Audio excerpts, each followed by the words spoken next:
welcome everyone to part 3 of our Unreal Tips and Tricks series. In this video, we'll dive into the amazing Quixel Megascans plugin for Unreal 5. So without any delay, grab your mouse and let's get started.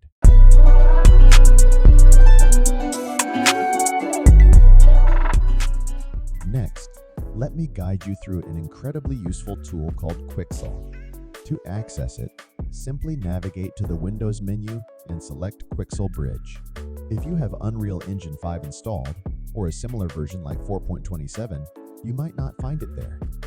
In that case, go to Settings, then Plugins, and search for Quixel Bridge. Activate it, and your engine will restart, making Quixel available. For older Unreal versions, you may need to download the standalone Quixel Bridge plug in from their website. After logging in with your Epic account, the integration will be seamless. Once opened, Quixel Bridge offers an extensive collection of free assets for all your scene building needs. Whether it's creating worlds or enhancing your projects, you can find it all here. To use an asset, simply click on it, and if it fits your scene, hit download. You can choose the desired quality, selecting lower settings for mobile applications and higher ones for film or nanite projects. As it downloads, you'll see a progress indicator. Once finished, click Add to incorporate it into your project effortlessly. Enjoy the convenience and versatility that Quixel Bridge brings to your creative journey.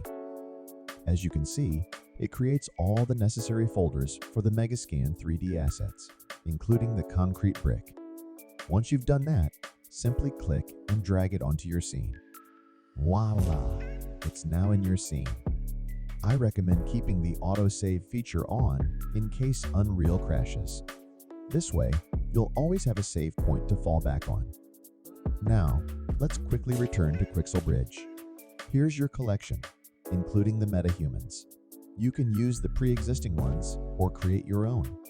If you want to change something on the metahumans like the hair, just select the metahuman, start the metahuman creator, and customize it in your web browser.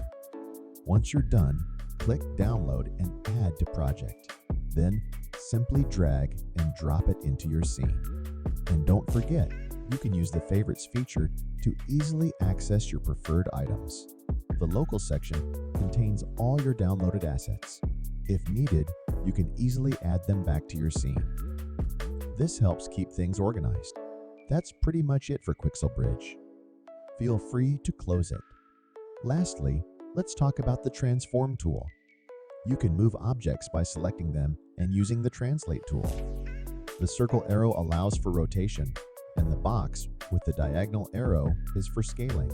Remember, the white circle allows for uniform scaling on all axes.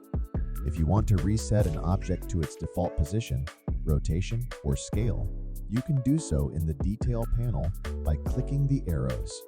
Keep in mind the shortcut keys: W for Move, E for Rotate, and R for Scale. They can speed up your workflow. Also, if you want more precise movements, you can disable snapping in the grid settings. By following these tips, you can enhance your productivity and control while working in Unreal Engine. When it comes to scaling, the same principle applies. It scales at a rate of approximately 0.25. So when you perform a scale, you'll notice that it increases by about 0.25. However, you may observe some slight stuttering when turning it due to the snapping feature. If you disable snapping, the motion becomes smoother, allowing for more precise scaling. Alternatively, if you have precise measurements in mind, you can simply enter the exact numbers to achieve the desired result. This is essentially the local and global transformation of the object. No matter how I rotate it, the Z-axis always remains upright. In the Transform settings, when I switch to the local mode, the Z-axis consistently points toward the top of the item. This is evident in the thumbnail where the two openings represent the top. So, regardless of the direction I face, the Z always faces the top. However, in the global settings, the Z always faces upward, regardless of the item's rotation. Keep this in mind when placing items in the level for precise positioning. You can toggle between these settings based on your needs. The snapping surface is controlled when it is active. That concludes this video. I hope you found this information helpful, and if you did, please consider subscribing, as there will be more videos coming soon. Stay tuned, and I'll see you in the next video.